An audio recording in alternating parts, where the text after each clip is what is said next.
Erev Tov. Tonight we are gathered together to be learning about Tu Bishvat. Tonight's shiur is dedicated by Baruch and Rachel Seven, to the complete recovery of my uncle Yitzchak Daniel ben Batya Ilana. He should have refuah shlema b'toch Shaar Cholei Israel. V'ramach evarav v'shasa gidav. En na rafana lo, amen כן יהי רצון. Tu Bishvat is an interesting holiday. And I've discussed it in the past before. Whether it be in Dirashot here on Shabbat or together as a community during our Tu Bishvat celebrations. I also recently discussed Tu Bishvat in one of my Sunday morning classes, in the Foundations course. I also discussed Tu Bishvat in a question and answer session just today in the United Kingdom, but I've never formally done a shiur, if I'm not mistaken, on Tu Bishvat itself, the holiday of Tu Bishvat, the sources behind Tu Bishvat, and perhaps, if I could, the controversy behind Tu Bishvat. In order for me to get to the controversy, we first have to read about the holiday in its origins. And only from there can we go to perhaps the more, I don't want to use a word, the other side of Tu Bishvat, the side that we don't normally talk about, we're not necessarily aware of.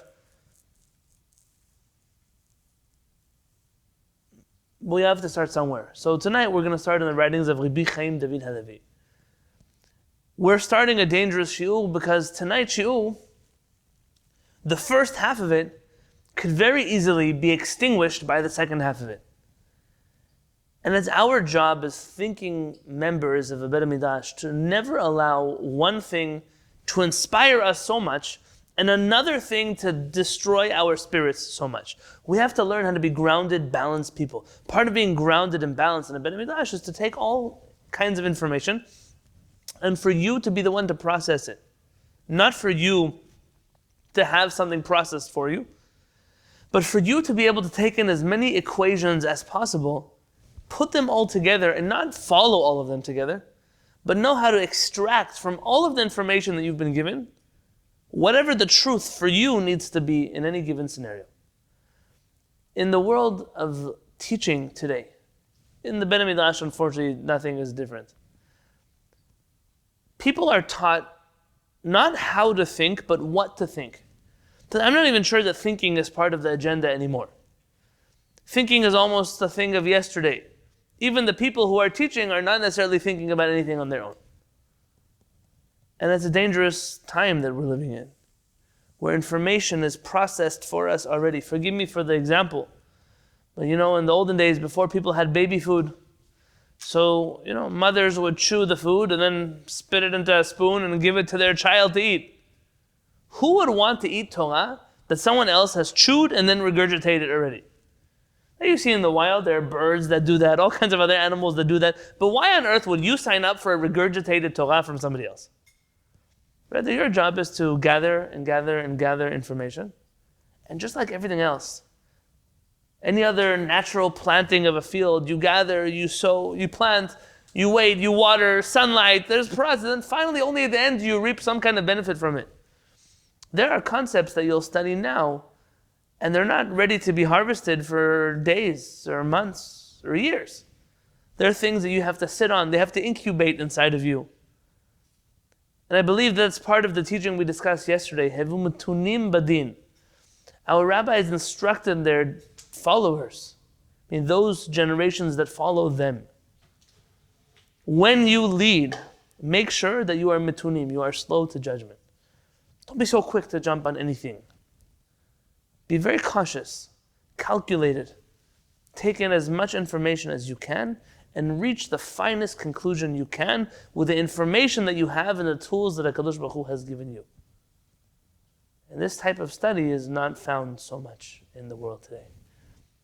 You're told what to do and how to do it and what to think and when to think it and what to say and when to say it and how to say it, and very little about why. So, B'ezrat Hashem, tonight we'll be discussing Tu Bishvat in the writings of Rabbi Chaim Halevy. Rabbi Chaim Halevy, though not related, we're from the same tribe of Levi, but aside from that, not related. Rabbi Chaim David Halevy was the chief rabbi of Tel Aviv Yafo.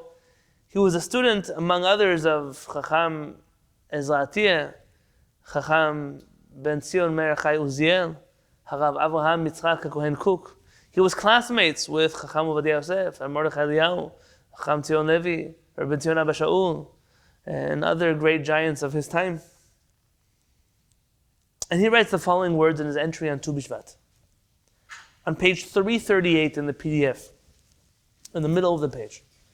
Arba'a Rashei Shanim Hem. He's quoting right now the Mishna in Masechet Rosh Hashanah. There are 4 new years. Be'echad b'Nisan, on the first day of the month of Nisan, Rosh Hashanah le'malachim u'regalim. It's the new year for the kings, the festivals. Be'echad be'Elul, Rosh Hashanah le'maaser behema. On the first day of Elul. What's the first day of Elul? That's the day of Rosh Chodesh before we begin Selichot. So, Ben Adam Alecha Nirdam Kum Kera Betachanunim. We're getting ready for our Rosh Hashanah, but the day before we start, that's already the Rosh Hashanah of Maaser Behema. Maaser, what is Maaser? Maaser is a tithe that we take of the animals. We'll discuss in a moment. Bechad B'Tishrei. And on the first day of Tishrei, that's our Rosh Hashanah. Rosh Hashanah l'Shanim. It's the new year of the years. Tu Bishvat. On the 15th day of Shvat. That's this Thursday. Rosh Hashanah le'ilan. It's the new year for the tree. Ba'arba'a prakim ha'olam nidon. The Mishnah continues.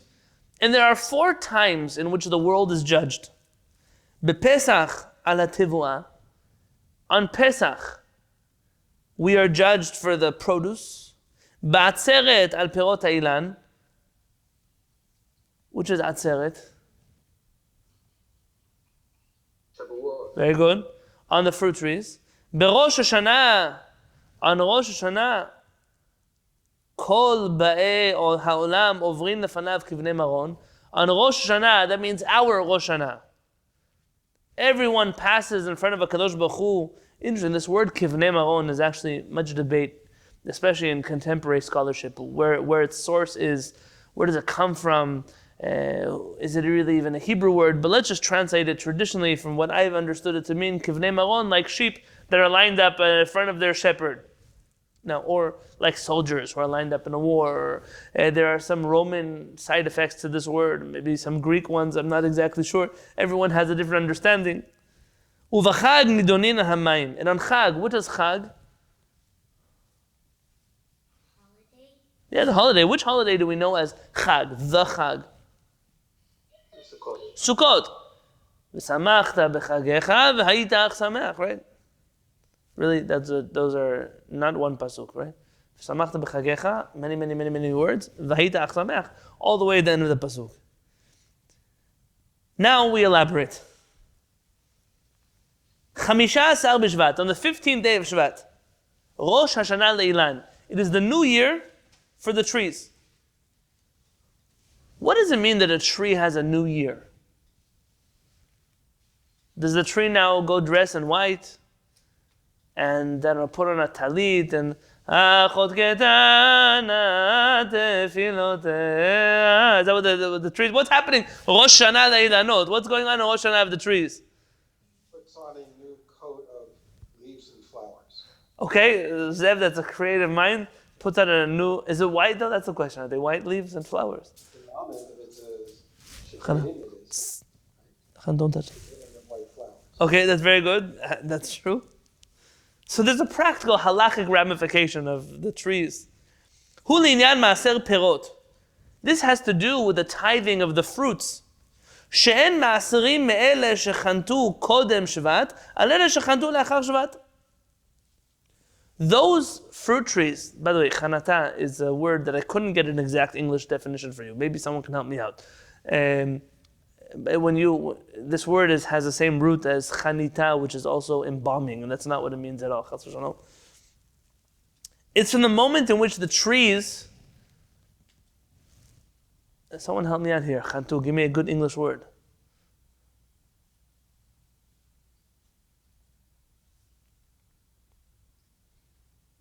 Where are my parents when you need them? Blossoming, or budding. So budding. Like in Shirim when the. Hatena, Khanta, Fagya. Very good. Very good.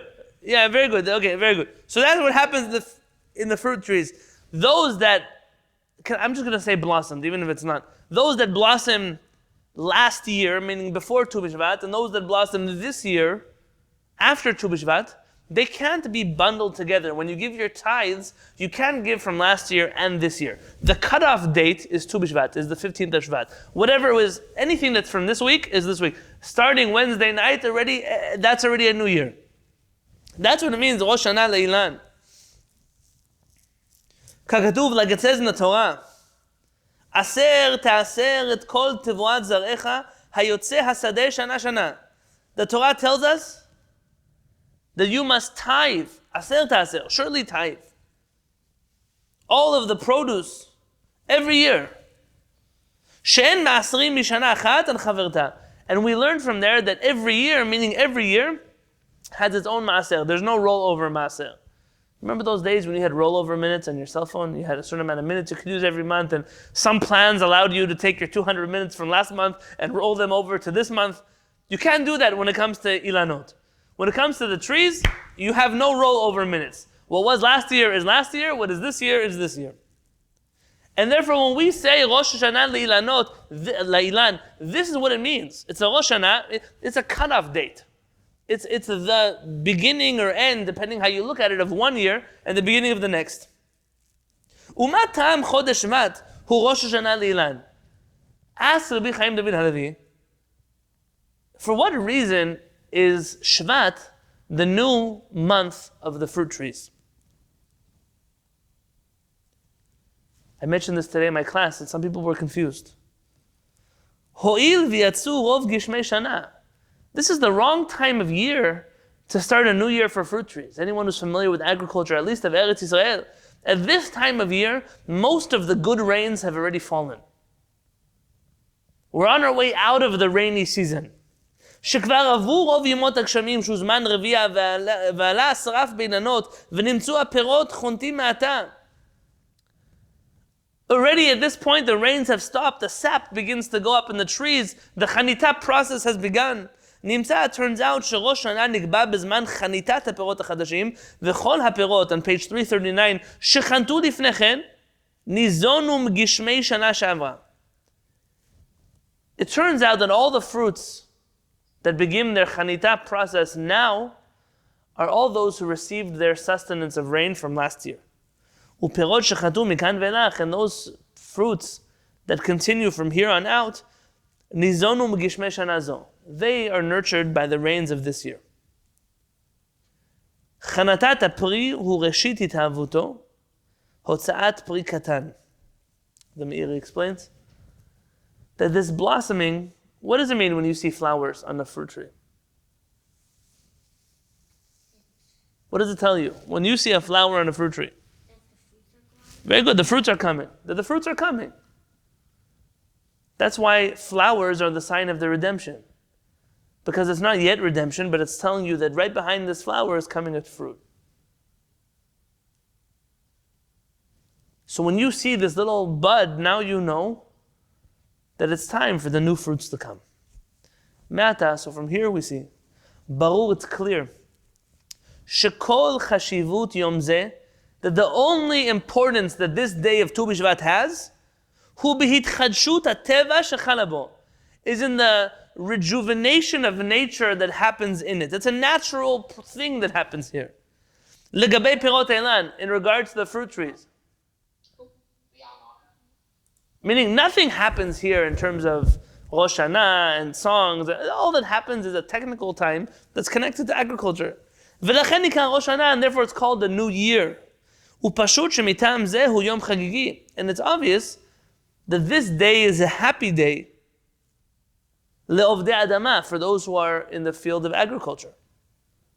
Haroim b'mo enehem itchadshut hateva b'mno yofyo v'hadaro. Those people who live in the fields, who work in the fields, when they see this time of year, for them it's a time of celebration. But I don't think that flowering is the right word that I'm saying. Chanita. Chanita is not flowering.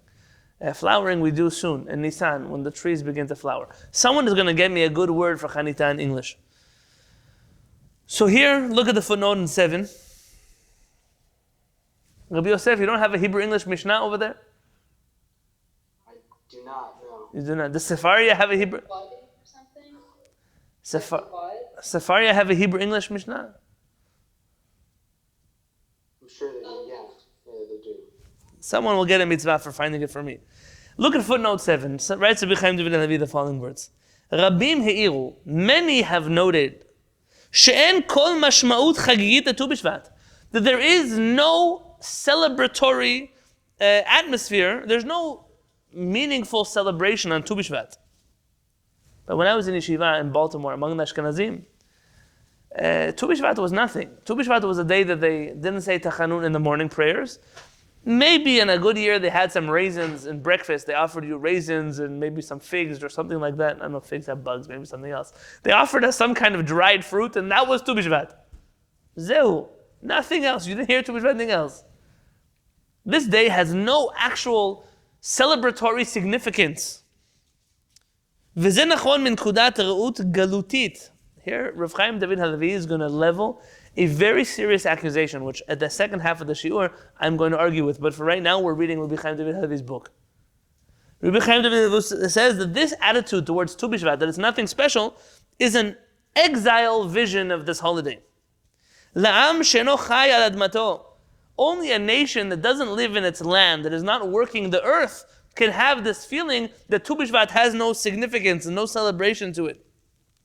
והתחדשות הטבע אינו בתחום מחשבותיו היומיומיים. In a nation that is no longer in the field of agriculture, doesn't own its own field, its own vineyards, its own plants, a nation that buys everything at the grocery store and works in, I don't know, wherever they work, at high-tech, law firms and medicine, wherever they work. A nation that is disconnected from the land, and that's the word chanina. A nation that is disconnected from the land is the only one that could say this holiday has no significance to it. En lanu safek, we have no doubt.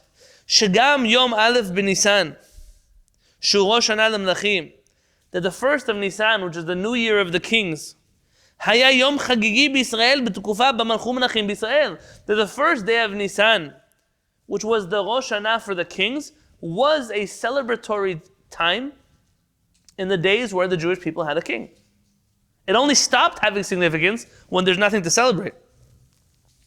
Rabbi Yoni, do you want a definition here? Please. Okay, so it says that Chanita zu lo pulat adam, ela shlavei gidul shel pri. Like hatena chanta pagea. Yesh machloket rishonim mai Chanita. Yesh omrim sheitziat alei koteret, ויש אומרים נפילת עלי כותרת והתגלות הגרים. ויש אומרים שליש גודל הפרי. Okay, so bottom line is there's a bunch of different understandings of what is Chanita. It's a stage in the development of the tree, the fruit tree. Yes, let's put it that way. Yes. I'm going to call it Chanita. I always thought it was like the bud of the flower because like it was the first, it starts before, like it's the first part of this, stage of when the flower opens. And that's why they called mummification Chanita or Chantu at Yosef, that's why they called that, because a flower bud is all kind of like shriveled up looking. And you know how a mummy looks, it's all like shriveled up and stuff. You're right, Pam. That's what I'm saying, that Chanita is directly related to the preservation of the dead in some sort. I'm giving up my chair.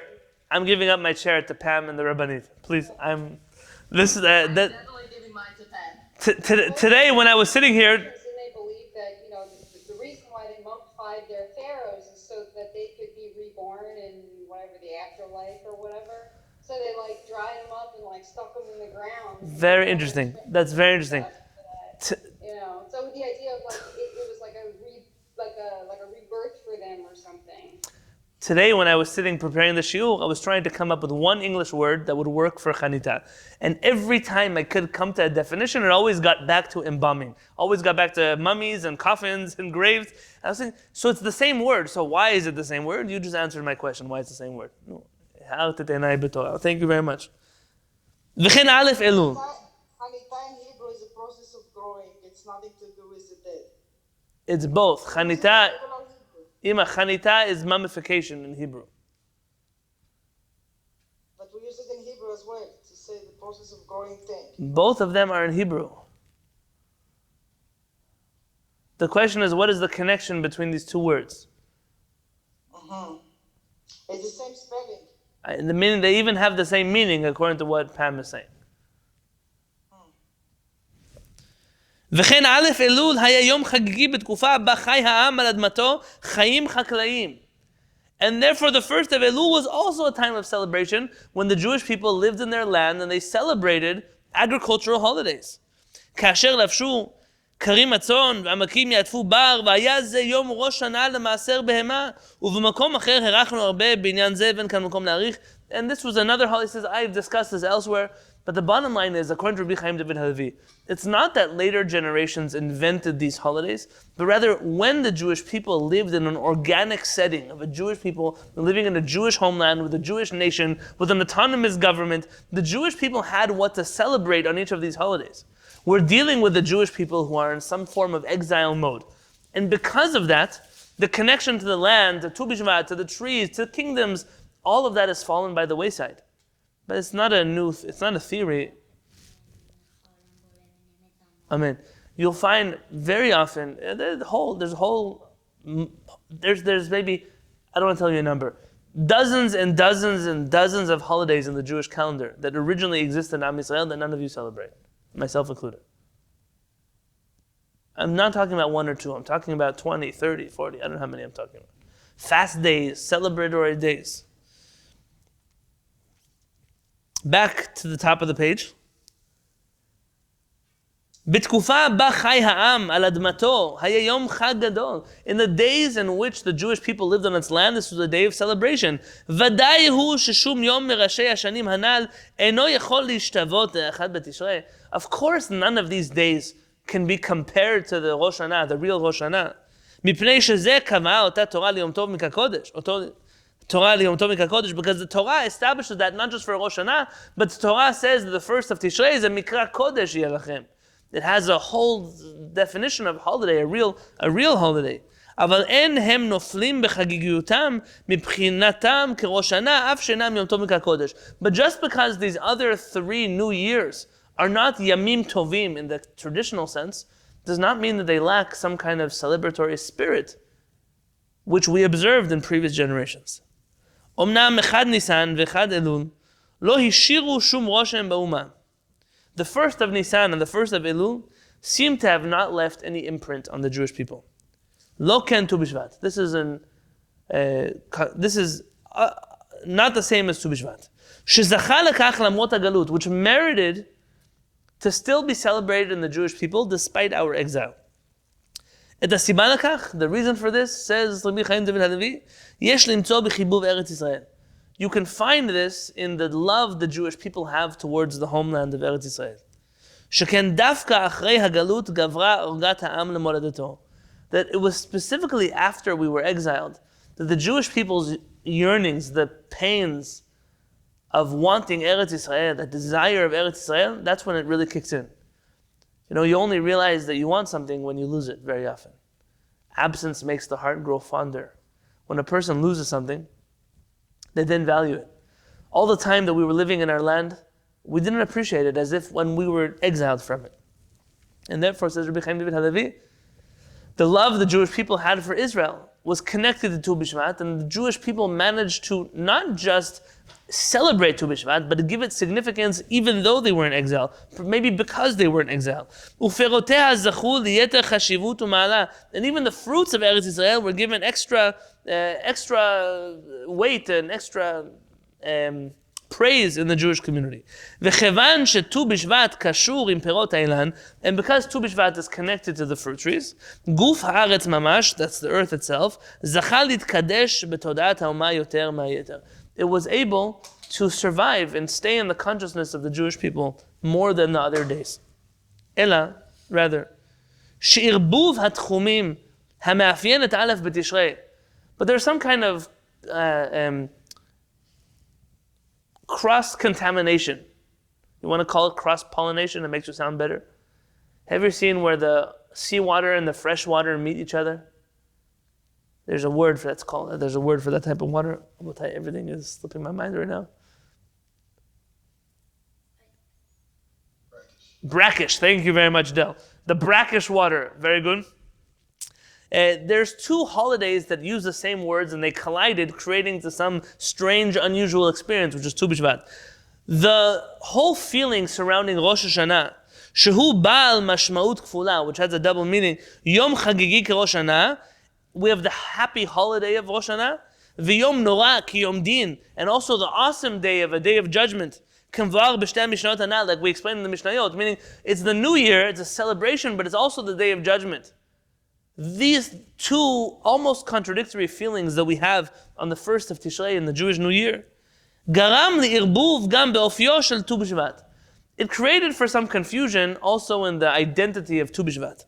Sheino ela Rosh Hashanah bilvad ve'lo Yom Din, because Tu Bishvat is only a Rosh Hashanah, but it is not a day of judgment. V'lechen gam Yom Chagigi bilvad.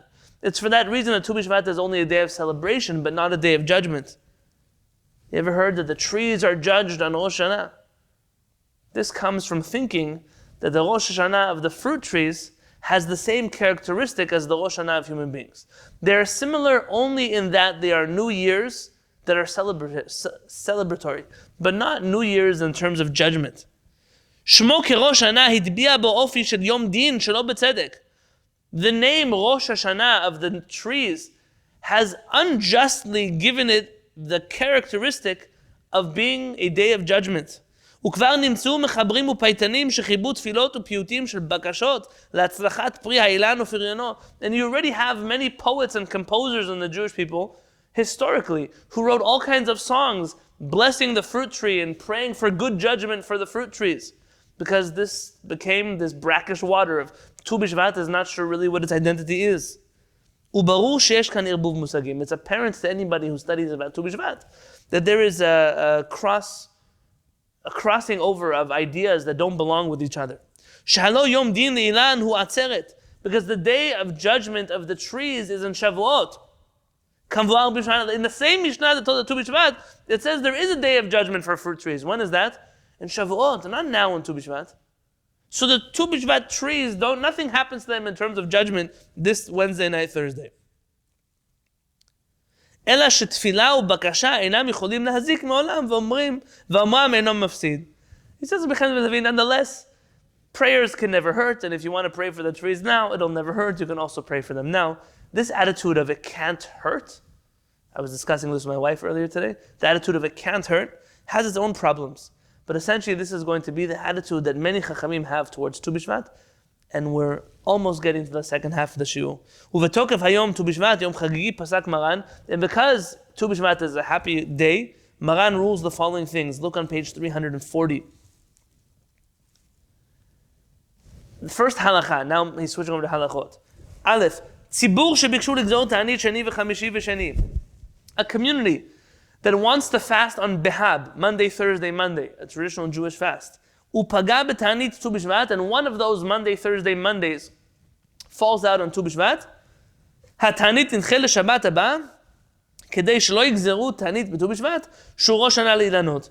We push off the fast day to the next week because we don't want people to get accustomed to making fast days on the Rosh Hashanah of the fruit trees. This is Maran himself.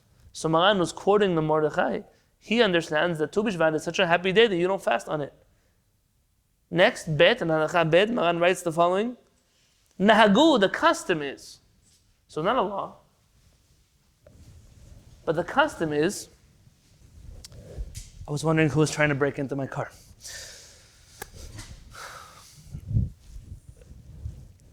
Bet nahagu shelo lipol al pneihem betu bishvat. The custom has already become that we don't fall on our faces. What does it mean, fall on our faces? Tachanunim, right? The tachanun prayer that we say in the morning and the afternoon.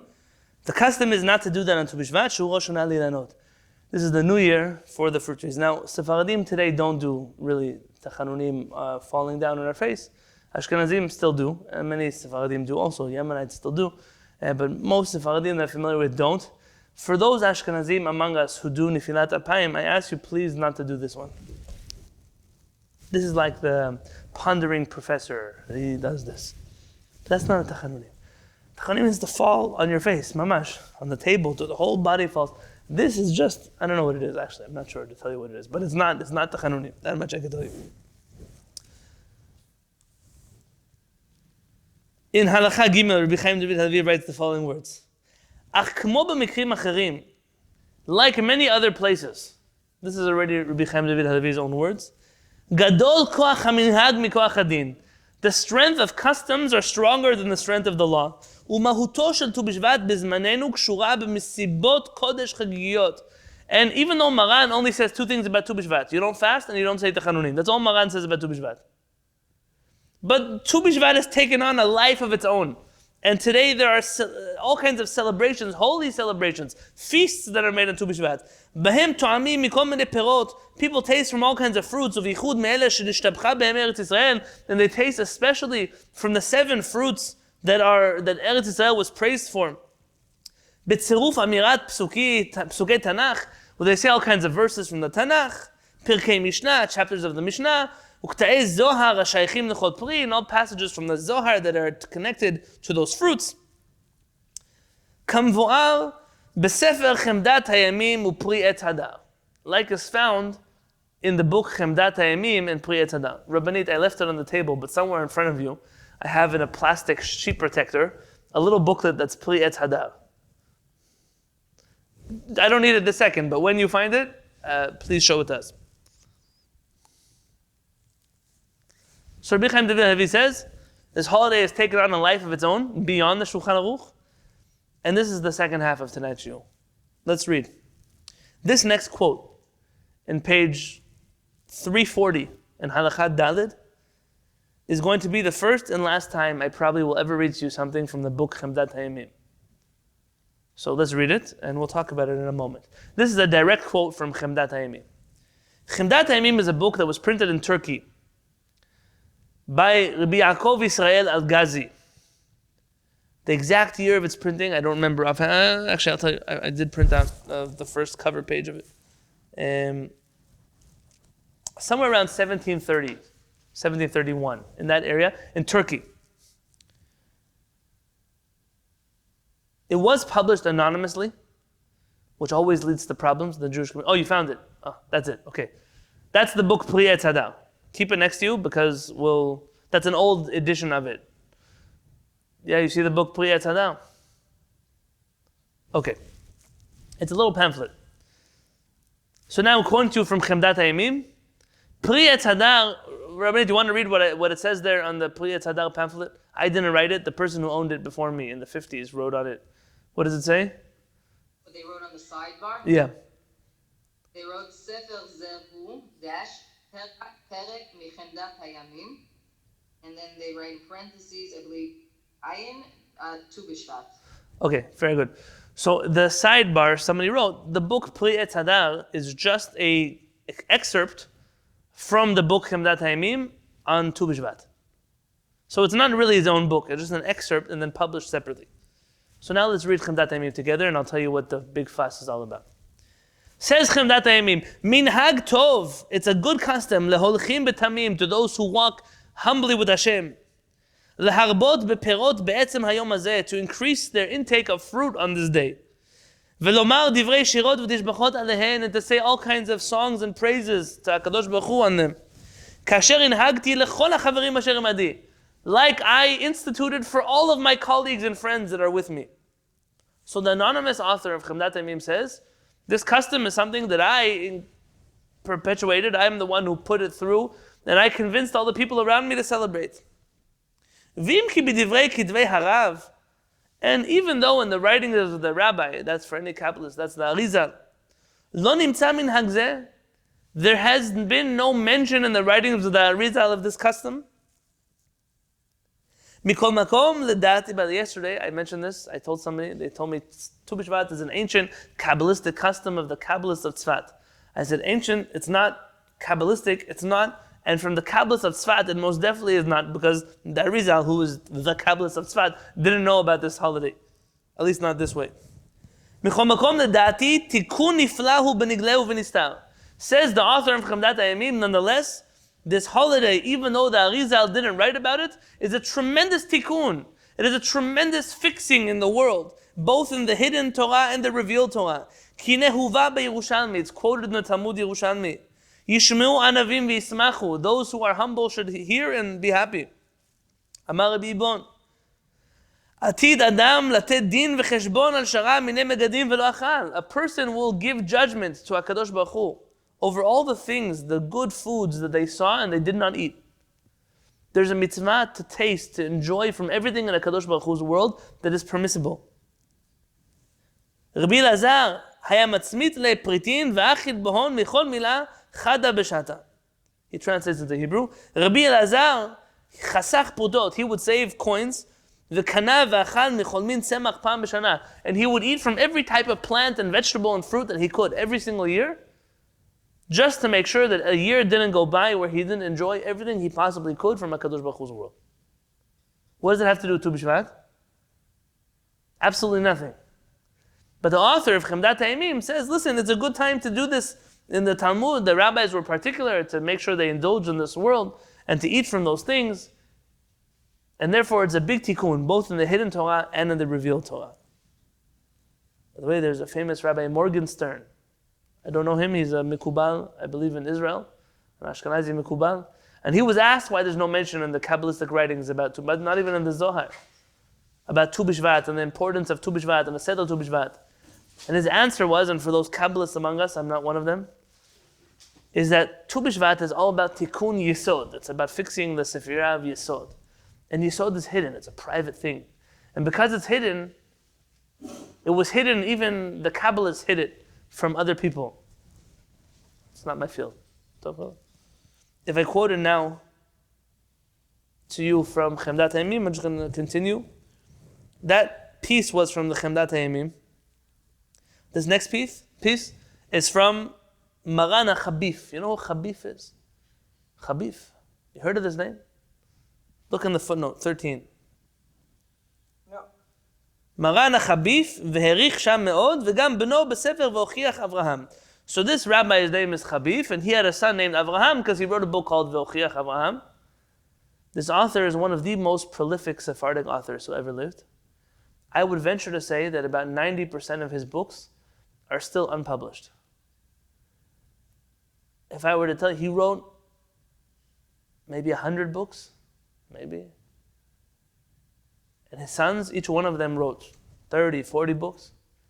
I think you can buy 3 or 4 of his books today in a Jewish bookstore. In a Sephardic bookstore, 4 or 5 of them. Some of them have never seen the light of day from when they were written in Turkey. Khabib is Rabbi Chaim Palaji. Heard of him before? Rabbi Chaim Palaji was one of the giants of Turkey. You read Rabbi Chaim Palaji, it's a beautiful Torah, Rabbi Chaim Palaji. So he writes the following words. Leil Tu Bishvat. The night of Tu Bishvat. Rosh Hashanah le'ilanot is the new year of the fruit trees. V'nahagu rov tvutzot Israel, and the majority of the exiles of Israel have a custom l'sader b'shulchan mikol perot ha'ilan, to set a table with all kinds of fruits of the tree, uperot haaretz, and fruits of the earth, ad asher tasig yado. Okay? However much they could afford. V'kol echad mevarech al pri echad, and everybody makes a blessing on one fruit. Ha'ish mevarech al achita, a man makes a blessing on the wheat. Achar berkat hamazon, chelev chitim yasbiech. And he says the verse in Tehillim, chelev chitim yasbiech, the fat of the wheat will sustain you. Kidei shiyu lo mezonot berevach, he prays that in the merit of this wheat that he ate, he should have parnasa in abundance. Vahisha la gefen, and then women go and they eat grapes, or maybe wine. Kidichtiv ishtecha kegefen poria, your wife is like a fruitful vine. Vaben and hazait, and the sons, they eat olives. Like it says, Banecha kishtele zetim saviv l'shulchanecha, your children are like olive branches around your table. Rimon ve'egoz ivnotav, the daughters, they eat pomegranates and nuts. Hashem, like it says, Kol kvuda bat melech pnima, all of the dignity of a woman is inside, meaning these are fruits that have a shell on the outside. They have a cover on the outside. Dvash v'tapuach latinokot, they give honey and apples to the babies. Now, of course, it's over the age where babies are allowed to have honey. Don't jump on my case right now. Hashem, tachat tapuach orarticha. In Shir HaShirim it says that under the fruit tree, the apple tree, I awakened the love. And if you recall in Egypt, that was how the Jewish women would, to make sure they would have children. Devash v'chalav tachat deshonech. Milk and honey are under your tongue. And it continues there with all kinds of things that you eat and who in the family eats and what verses you say and which things you pray for whenever you eat these fruits. So now that I finished with you the writings of Rabbi Chaim David Halevy, I told you I would have another half of the shiur about the other side of Tu Bishvat. And with all respect to Rabbi Chaim David Halevy, nothing that I'm saying here comes kisoter. I'm not coming as someone who's rebutting or arguing. It's perhaps that we have some knowledge that other earlier Chachamim didn't have, some research that we might have that others didn't have, or some knew and didn't wish to share. I don't have an answer for why it is the way it is. But let's talk about the real nature of Tu Bishvat. So let's say what's a fact. Fact is, Tu Bishvat is a new year for the fruit trees. Whether we accept Rabbi Chaim David Halevy's assertion or not, that once upon a time in Eretz Israel we celebrated it, fine. We have earlier mentions of people treating Tu Bishvat as some kind of holiday even after the destruction of the Beit HaMikdash, like Maran himself, who says you don't say Techanunim. Maran says you don't fast on this day. There may be earlier sources about eating fruits on Tu Bishvat. It could be. I don't want to say anything authoritative. There's conversation about that. But look at the whole celebration of Tu Bishvat. When does Tu Bishvat just blow out of proportion? This becomes a major holiday. In fact, so much of a major holiday, Google almost anywhere. Tu Bishvat is a special holiday of fruits, the fruit trees are judged, all the things we said are not true. It started with the Sephardim, this custom of a Tu Bishvat Seder. It has spread like wildfire throughout the Ashkenazi world. Everyone's doing Sephardic Tu Bishvat Seders. And you look at all the sources we mentioned here. And you have to look at everything that you study critically. And say, Rabbi Chaim David Halevy pretty much told us that before a couple hundred years ago, 1730, before that time period, Tu Bishvat was nothing, at least not in the Jewish calendar. I mean, it was a day, like a day where you count Maasrot and don't count Maasrot. Maybe a day which you don't say Techanunim, fine. But a celebration, a Tu Bishvat Seder, we see exactly when that's introduced into history. Introduced by an anonymous author.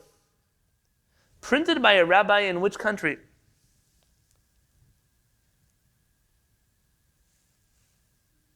Rabbi Yaakov Israel Al-Ghazi. I told you, where is he printing his book?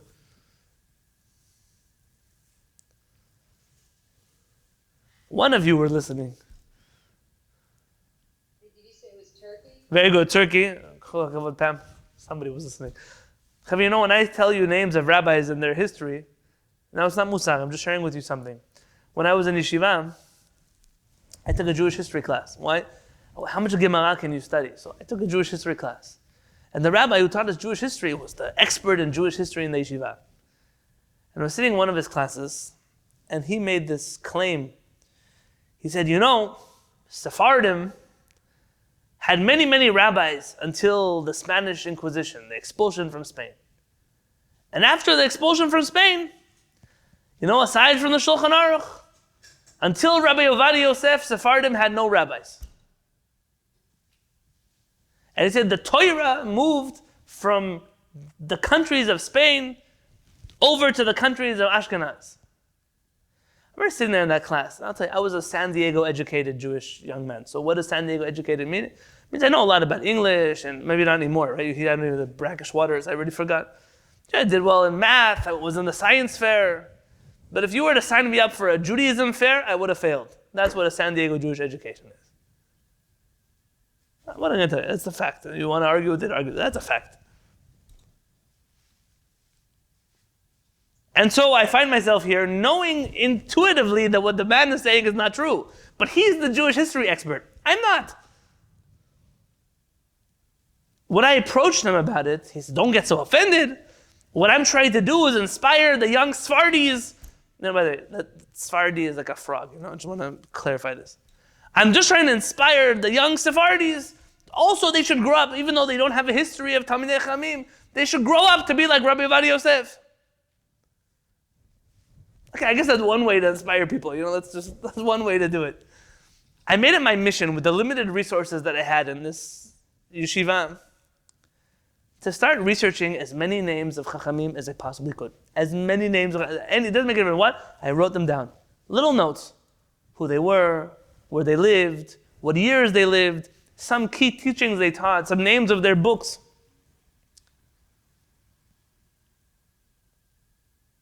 And I remember coming back to him after 2 years, kimat, 2 years, with a list of names, just in Yemen,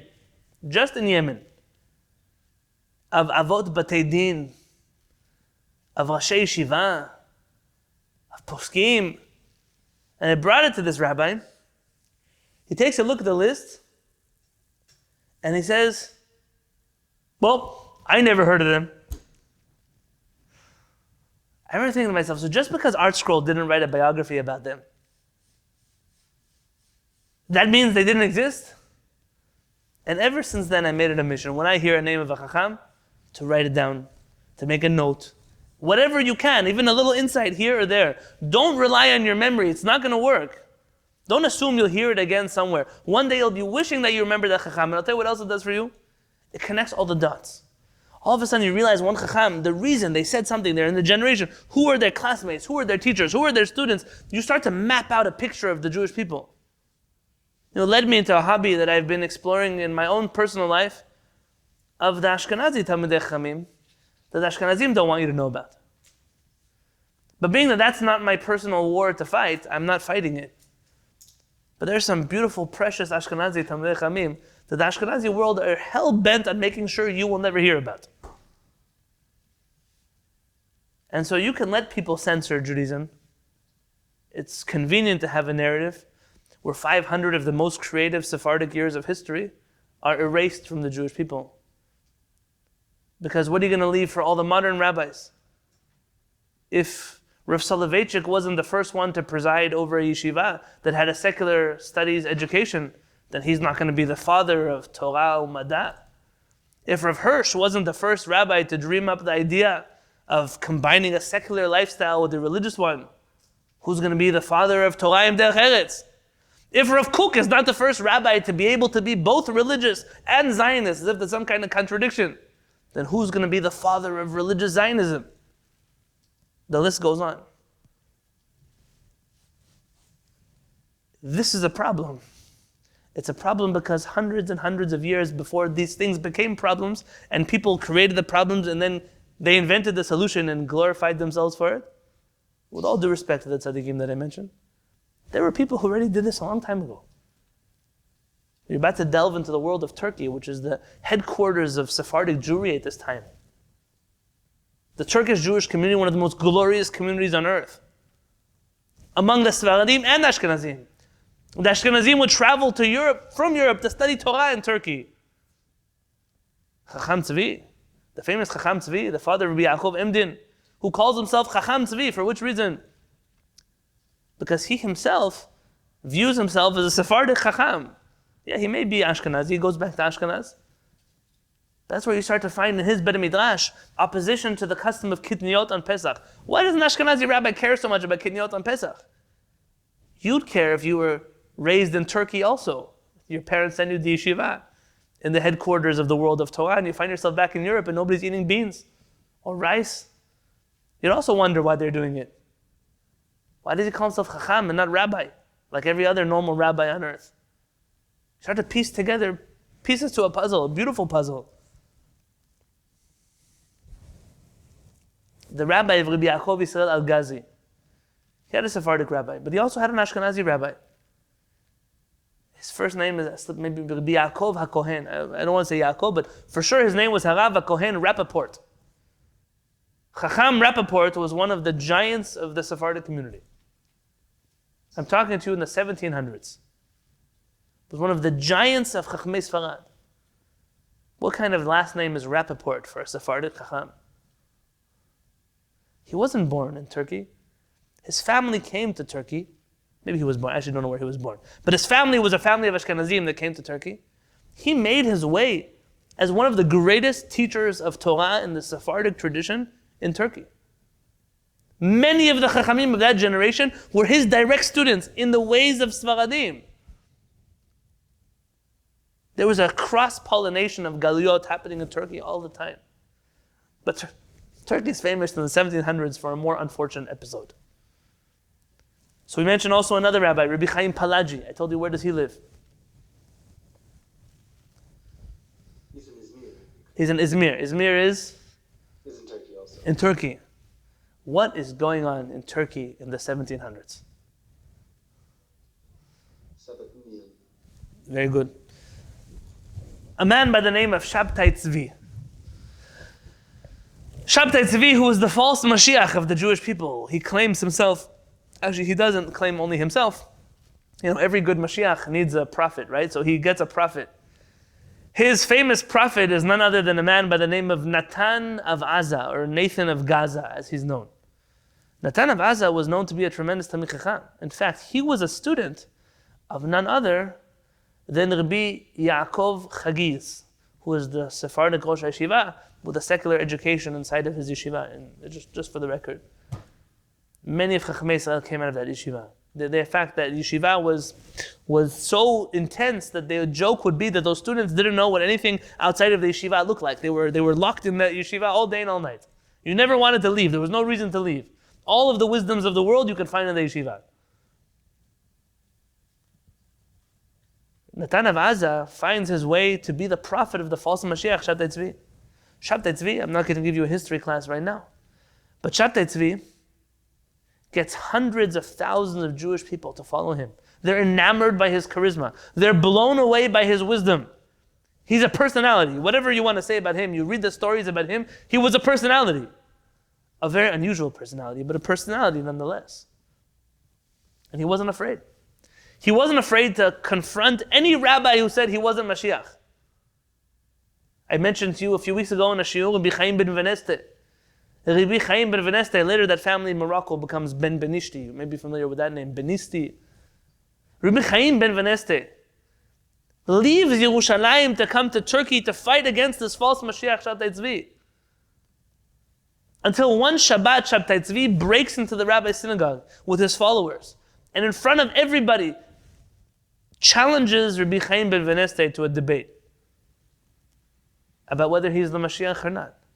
This opponent of Shabtai Tzvi, who left Israel in order to come to Turkey to fight Shabtai Tzvi, walks out of the door of the Bet Midrash, a follower of Shabtai Tzvi. 9 months he was a follower of Shabtai Tzvi, until Shabtai Tzvi famously converts to Islam. The Sultan doesn't like it so much. The king doesn't appreciate that there's a Jewish... Actually, the king appreciated it very much. He was making a lot of money off of this deal. But the advisors of the king, who were anti-Semites more than the king was, they didn't appreciate it so much. And they gave Shabtai Tzvi an ultimatum. Either convert to Islam or off with your head. And so the Jewish Mashiach of Israel converts to Islam. At that moment, Rabbi Chaim ben Veneste realizes he made a tragic mistake. He does teshuvah. His books on Shulchan Aruch are studied unanimously. I quote him in my book. You've heard him quoted in my shiurim. He made a mistake, a terrible mistake. It was a mistake. A big lesson in history for a person, what we do with a person who makes such a mistake. I'm saying this not to the denigration of Rabbi Chaim ben Veneste, but don't think that Shabtai Tzvi was some stupid Mashiach that only foolish people followed. Giants of the Jewish people followed him. In fact, and I don't want to get with you to the academic side of Shabtai Tzvi, but Shabtai Tzvi, there really only are a handful of rabbis who ever stood up and actually fought Shabtai Tzvi. The famous of them, perhaps, is Rabbi Yaakov Sasporta, salam shalom, was one of those who fought tooth and nail Shabtai Tzvi. In Sefarad, you have Rabbi Yaakov Chagiz, later his son Rabbi Moshe Chagiz. You have an Ashkenaz, Rabbi Yaakov Emdin, who unfortunately, after fighting Shabtai Tzvi, goes out on a witch hunt against anybody else he accuses of being a Sabbathian. There are some famous rabbis of that generation who remain eerily quiet throughout this entire ordeal. I don't want to mention names. It's not my place. But somebody has to question, just for a moment, if they didn't speak up, what do they actually think about Shabtai Tzvi? Shabtai Tzvi was crazy. By the way, he may have actually suffered from a terrible illness. From the accounts, first-hand accounts we have of him, he may have suffered with tremendous... I'm not a mental health professional. I don't want to get into exactly what he suffered with. But he married a woman because Hashem told him to, and then divorced her because Hashem told her to. He married another woman because Hashem told him to, divorced her because Hashem told her to. He then married a Sefer Torah, had relations with that Sefer Torah. He was famous for... Rabbi Yonatan, he also once read to us from a book about his youth, from some of the colleagues that were in his class. Correct. I can't, if I want to do a shiur on Shabtai Tzvi, I would sit with you here now for days and discuss Shabtai Tzvi. One of the foremost scholars of Shabtai Tzvi's history is a professor of Rabbi Dr. Meir Benayahu. Have you heard of him before? Rabbi Meir Benayahu, they call him doctor, I call him rabbi. He was a rabbi. Rabbi Meir Benayahu passed away in the year 2009. He was a famous professor in Israel, a famous researcher, but more famous than that, he's the unknown son, because he doesn't share a last name for whichever reason, he's the unknown son of the Sephardic chief rabbi Rabbi Yitzchak Nisim. Yeah. So Rabbi Yitzchak Nisim has a son, Moshe Nisim. He's famous in Israel. He's a lawyer. He's a statesman. Professor Meir Benayahu passed away, and a number of different academics put together a journal for him. What Meir Benayahu was most famous for researching, you should know he had some problems later in life. He grew up as the son of a chief rabbi. When he tried to draft the Israeli army the first time, Chacham ben Zion Meir Chai Uziel rejected that idea. He fought him against it because he wanted him, he was a rabbi of a neighborhood, he needed him to stay put and be the rabbi of that neighborhood and not go to the army. So the army pushed off his draft because of that. Later on, when he tried to draft again to the army, President Ben Zvi didn't want him to draft because he was helping him. Rabbi Meir Benayahu had a unique knack for decoding Sephardic handwriting. Names, I don't know if you've ever seen Sephardic handwriting. It's almost a disaster. Old manuscripts. He had a knack for it. And since Ben Zvi had a knack for stealing Sephardic manuscripts, he needed somebody who was going to help him decode those Sephardic manuscripts. You heard what I said correctly. It wasn't a slip-up. Yes? And so he asked David Ben Gurion at the time, please don't draft him because I need him. And David Ben Gurion has to meddle in because the army says, listen, we didn't draft him because he was a rabbi, but not drafting him because he's helping you analyze handwritten manuscripts, that doesn't count for an exemption from a military service. And David Ben Gurion had to step in and say, hey, he's also the rabbi of a neighborhood still. Don't draft him. President Ben Zvi needs him. I wonder whatever cut David Ben Gurion was getting from the manuscripts that were being stolen. But nonetheless, this affects him later in life. Later in life, some political parties in Israel use it to attack him. That he was, there's a word for it, a mishtamet in English. He was a deserter. He didn't ever take his military stand. He never served the military properly. He has no right to speak on certain issues because he refused to serve in the military, when instead it was the chief rabbi and the prime minister and the presidents who were exempting him from military service because of reasons they wanted, not because of reasons he wanted. Professor Meir Benayahu was also one of the foremost scholars on the issue of Sabbathian thought in Judaism. And he was a researcher of the Shabtai movement. After Shabtai Tzvi converts to Islam, most of his followers go into religious crisis. This is where Chassidut is born. Most Ashkenazi rabbis are of the opinion that the disaster that happened was because of the introduction of Kabbalah to the masses, and therefore they banned Kabbalah from being studied. The Hasidim come on the scene not so many years after. I'm talking about the 1700s. That's when the Baal Shem Tov comes on the scene. And he begins to teach people Kabbalah all over again, against the wishes of the rabbis in the countries he was.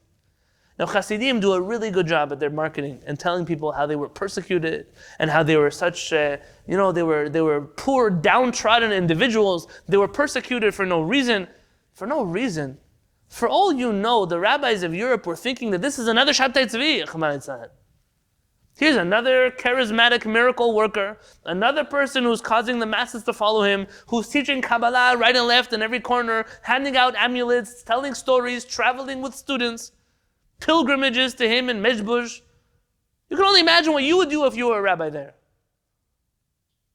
Now, I'm not telling you that the persecution of Hasidim was fair, but it didn't happen in a vacuum. There's context to this persecution of the Hasidim. There's also more sinister context. A lot of politics. When there are wealthy people who own rabbis, and those rabbis lead cities, and now come renegade Hasidic rabbis to your city, and they say, oh, you don't want us in the synagogue? We're not going to be part of your corrupt government. We'll open up our own synagogue in the basement of our house. We'll open up our, Hasidim, they show up, like they open shtiblach, they open everything they do. I remember when I visited Lakewood back in the day, when it was just Lithuanian Jews living in Lakewood. Lakewood was like a miskan, yeah, a big yeshiva, but I was in Lakewood. A few years ago began the Hasidic invasion of Lakewood. What the Hasidim have managed to do in Lakewood in just a few years, it took the other Jews 70 years they couldn't put together. It's almost like what the Jews managed to do in Israel in 2 years, in 1948, the people who lived there for 2,000 years couldn't do in 2,000 years.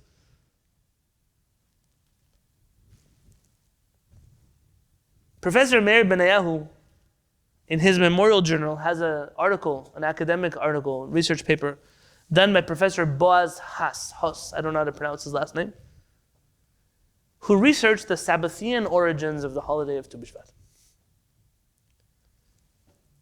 And the truth is that those Jews that followed Shabtai Tzvi into Islam, you know their name? They're called the Donme. You heard of the Donme before?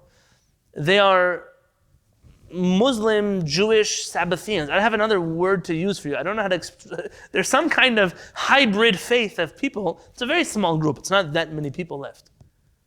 They're still somewhere in the region, maybe crossing Turkey and Greece, probably. Yosef, I see you nodding. You might know better than me where their main population is today.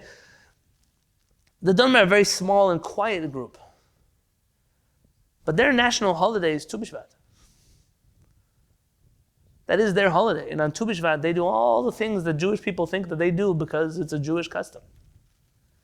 That brings me back to the book Chemdat HaYamim, or the Pri-Etz Hadar that my wife was showing you. Chemdat HaYamim, already in its early years, published anonymously, was accused of being a work of the Sabbathian movement. And yes, academic and religious scholarship has disputed this for years. But the Maaseh, rabbis like the Baal Shem Tov consider the book Chemdat HaYamim to be a book of heresy. Rabbis like Rabbi Yehuda Fataye in Baghdad claims to have had a vision, which I can't read to you tonight because it's too scary and I want people to sleep tonight. A vision in which he meets Natan of Aza and he tells him that he wrote the book Chemdat HaYamim as a way to seduce people to follow Shabtai Tzvi. Chacham Mordechai Eliyahu said that he removed this book from his home. He didn't want to have anything to do with it. On the other side, Chacham Avodah Yosef, in the most recent printing of Chemdat HaYamim, wrote a letter of introduction saying that there's no book that adds holiness to his Shabbat like the book Chemdat HaYamim. So I don't know what to tell you who wrote Chemdat HaYamim and who didn't. But it's quite curious that there are entire acrostics in the book Chemdat HaYamim that spell out the name Natan of Gaza. There are gematrias all over the book that spell out Natan of Gaza. People try to explain it away. Rabbi Yaakov Yisrael also spells out in gematria Natan Azati. And that Al-Ghazi means of Gaza, so you shouldn't be surprised when you see references to Gaza in the book.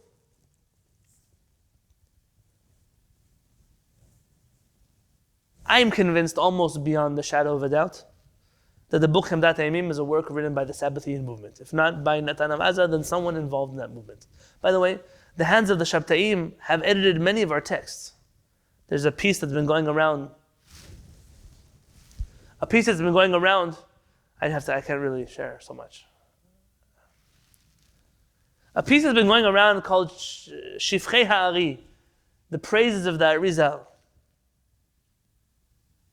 in which there's a story about a woman who has a problem, and they don't know what to do, and so they call the Arizal. The Arizal says you have to bring a tzaddik who never did a certain sin, and he has to have some kind of forbidden sexual relationship with this woman, and then she'll be healed. And that's what happened, and this big chacham comes, and we know his name. Well, it's quite fascinating that in the early editions of Shivchei Ha'ari, this story doesn't appear. And only the editions that are printed by the Sabbatheans have this story inside of it, as part of their way to sanctify sin. This is all what the Shabtai are about. Sexual promiscuity being marketed as righteousness and holiness. The holiday of Tu Bishvat, if you look in the prayer in the book Pri Tada, it talks about praising the holy tree, the son of Yishai, who should come and reveal himself swiftly. Which tree is the son of Yishai? You ever heard of an Ilan ben Yishai?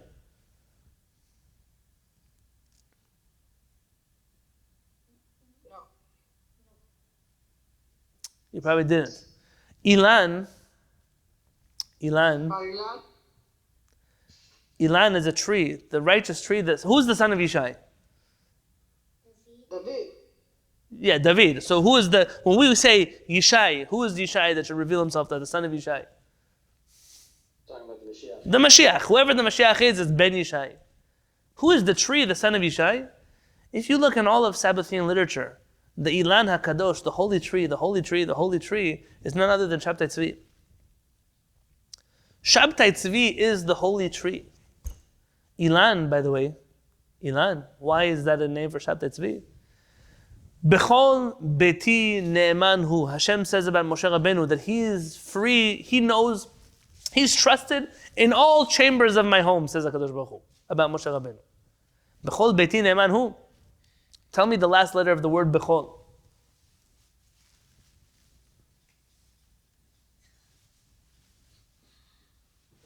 Lamed. Beiti.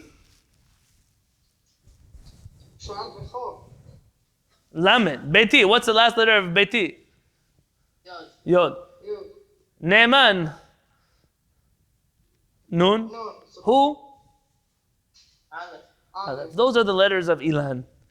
The followers of Shabtai Tzvi believed him to be the next Moshe Rabbeinu, the one who knew all the innermost secrets of HaKadosh Baruch Hu, the one who could change the Torah and twist the Torah and be the Mashiach, the holy tree that is the descendant of Ilan that will come and redeem us very soon. And in fact, if you wish to know, there's a song in Ladino that Professor Gerard Kessler, who was a professor in Istanbul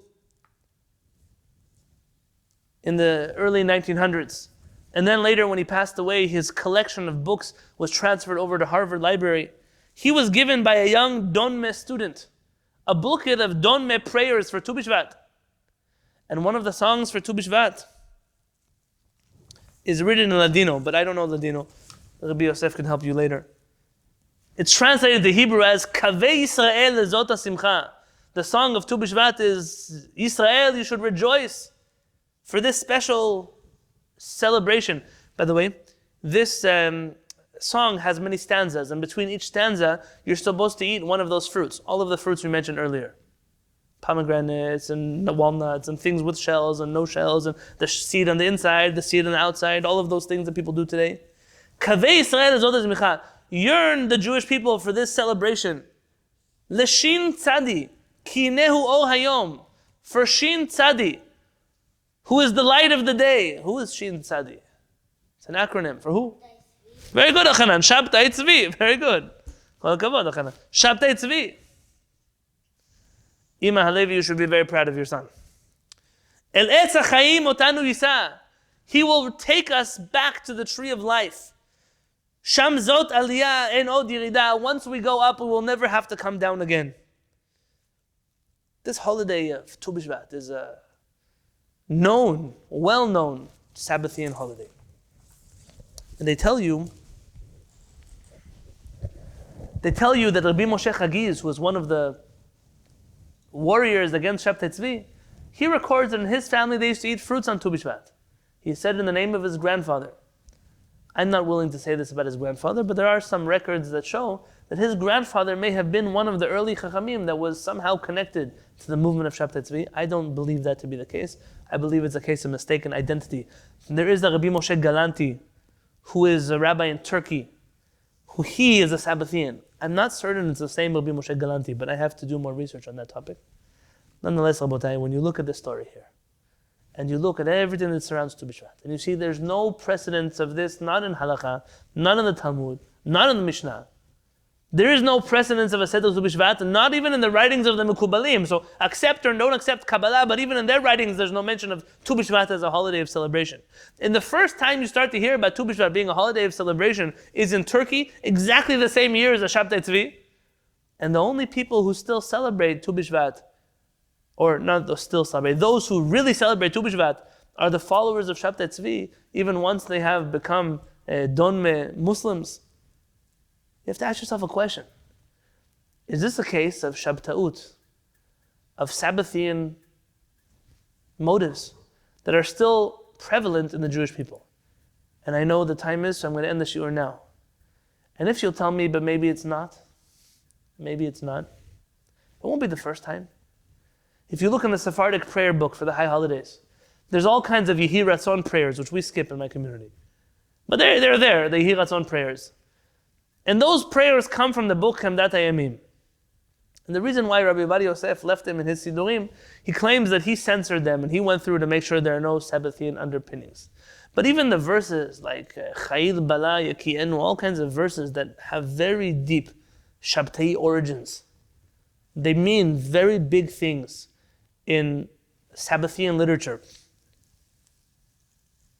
Those things have crept into the Siddur. I mentioned to my class on Sunday, open up a traditional Ashkenazi, not a Hasidic, an Ashkenazi Rosh Hashanah prayer book. And before the blowing of the shofar, there's an angel that is summoned. This angel is a very unique angel because he doesn't appear in any Kabbalistic literature. He is the Kabbalistic angel Yeshua Sar HaPnim. Yeshua, the interior angel, the one who has an entry ticket to heaven. And if you do a cursory search in any of the books of the Arizal or the Zohar, I'm not a Kabbalist, but I have a teacher who is a Kabbalist who claims there is no mention anywhere in traditional Kabbalistic literature of a Yeshua Sar HaPnim. There's only one Yeshua who's a ministering angel between the Jewish people and Hashem, and that one is the father of Christianity. So how long do we allow for foreign influences to infiltrate the Jewish people? I don't have an answer to that question. But I can tell you in the last few minutes that I have you here, exactly why we do what we do on Tu Bishvat. Sometimes there's momentum. And the Torah says, Lo tachsom shor b'dishon. You cannot stop an ox from eating while it's harvesting your field. You're not allowed to muzzle. Yeah, the ox is eating. What can you do? Somebody starts something, there's power, there's energy. You can't stop the ball. And the question is if we're able to convert customs to Judaism.